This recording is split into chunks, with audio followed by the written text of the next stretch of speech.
On February 13th, 2017, two best friends, Abby Williams and Libby German, had the day off of school. They were 13 and 14.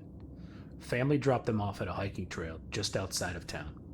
The girls headed for the Monon High Bridge, an abandoned railroad crossing 63 feet above Deer Creek.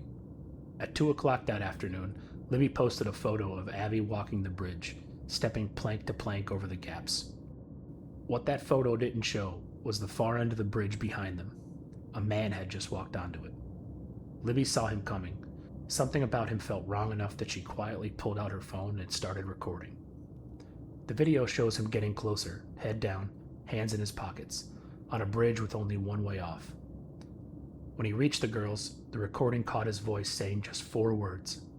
"Guys, down the hill." The video cut out and the girls never made it to their pickup. Rescuers found them the next morning, less than half a mile from the bridge. Their throats had been cut, and branches had been laid over the bodies so carefully that rescuers nearly walked past them.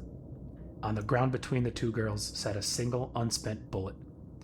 Their killer had racked the slide at the scene without ever pulling the trigger. Libby's phone had survived.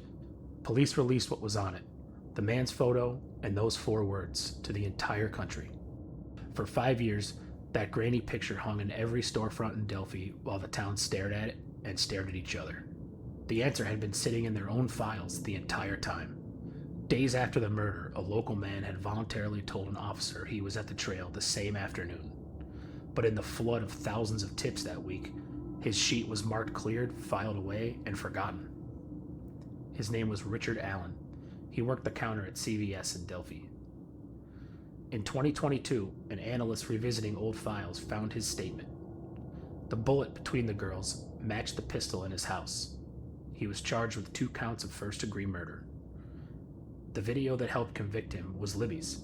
She was 14 years old, scared and brave at the same time, and in the last minutes of her life, she recorded her own killer.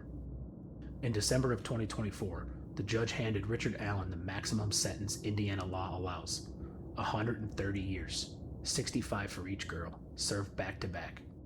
He was 52 when they let him out of that courtroom. He will die in prison.